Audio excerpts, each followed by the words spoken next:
last time.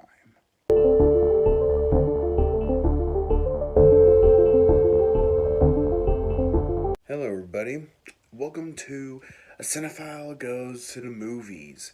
So, this is the series where I mostly go to see a movie that is not really getting that much word of mouth or that I just think looks really cinematically interesting, and I kind of just give a short little review of it.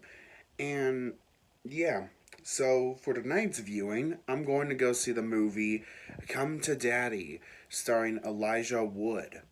And yeah, I hope this movie is really, really good. And look, here's my partner in crime, a little cat.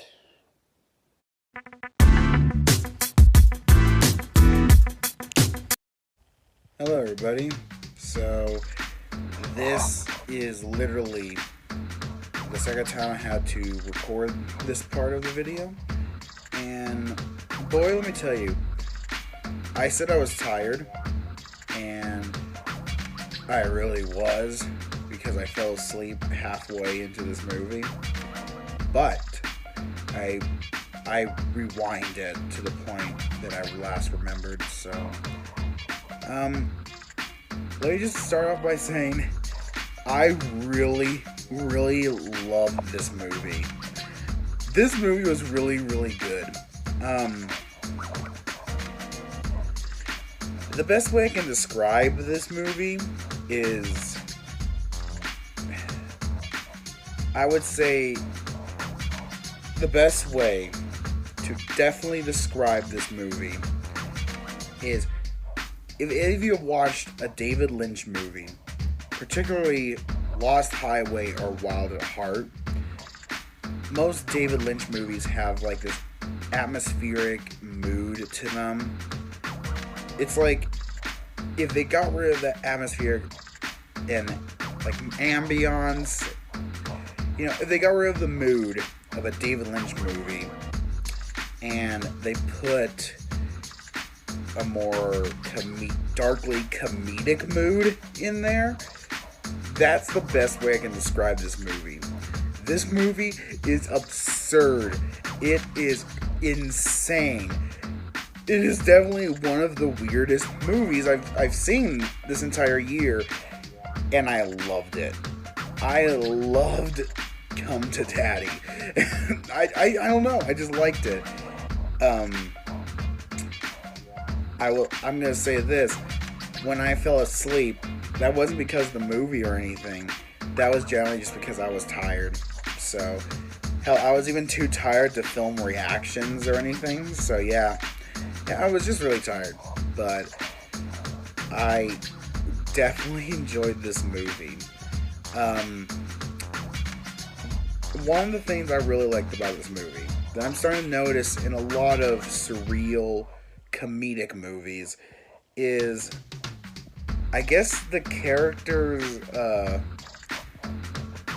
don't remember the word, but the best example I can bring up of this is 2018's Sorry to Bother You, where the main protagonist in that movie, like, everyone around him was accepting and was like the weird, bizarre, odd stuff that was happening in the movie, and like everyone else was accepting of it, like it was just a part of everyday life, but he wasn't, and he actually was having like real, mostly like the reaction a normal person would to something very weird or bizarre.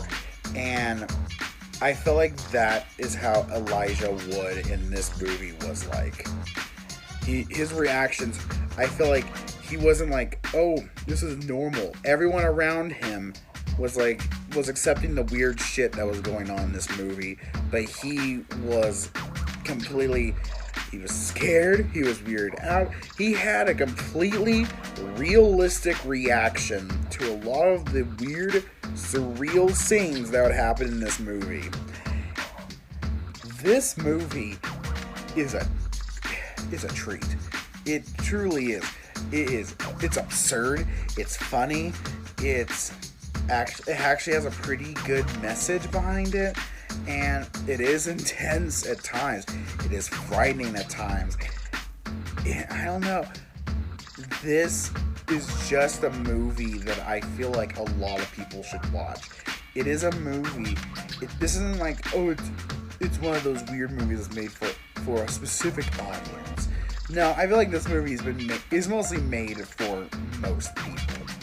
Most people will have a good time at this movie. Another thing I wanted to bring up too was the cinematography of this movie is so good. It's beautiful. It has really good cinematography. The color palettes that the cinematographers for this movie use fit this movie very, very well. And I don't know. It's just a really good looking movie. And it's like the movie Mother. That movie also looked really good as well. Like the cinematography and the color palette of that movie was really good and beautiful. But like the actual story and everything that was going on in the movie was horrific. I mean, because that movie and this movie are both horror movies, so it's like, of course it's gonna be horrific. I don't know, it's just this interesting. I feel like a lot of horror movies are doing that. Like a lot of indie horror movies are doing that, where it's beautiful cinematography mixed with really horrific shit that happens in the movies. And yeah, that's kind of what happens in this movie. There's a lot of twists and turns in this movie, and to the point where I was like, it kept me guessing. I didn't know where this movie was going. I didn't know. I could not predict how this movie was going to end. And where it did end, it blew me away. It shocked me, and I don't know. I just really like this movie. I really dug the hell out of Come to Daddy. It is a funny movie. It's scary, and it's just an all-around good movie. And I feel like it's a fun movie. It really is just a fun-ass movie. And I feel like, because I had to rent it from Vudu because it's on video on demand. But if you are around one of the select theaters it has been released to, I would say go to the theater and watch it, because it's definitely worth it. It looks like a movie. This is a movie I would want to see in a theater, and I feel like it would just be really fun to be in a theater watching this movie. So yeah, I highly recommend Come to Daddy. This is one of the best movies I've seen this year. It's definitely the weirdest movie I've seen this year. Alright, so that's kind of it for this episode. Yeah, wow. I had another episode talking about that documentary called Wrinkles the Clown, and I don't know, the audio for that episode was kind of weird, and I don't want to reshoot it, because the whole thing about this is like literally the reaction, like my first reaction to the movie that I just watched. So I didn't want to reshoot it. So yeah,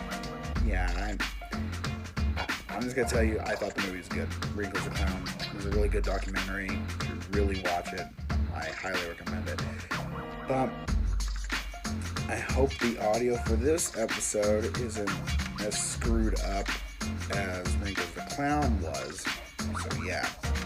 Anyway, that's it for this episode of Cinephile Goes to the Movies. Next week, or not next week, tomorrow, I'm going to go see Gretel and Hansel.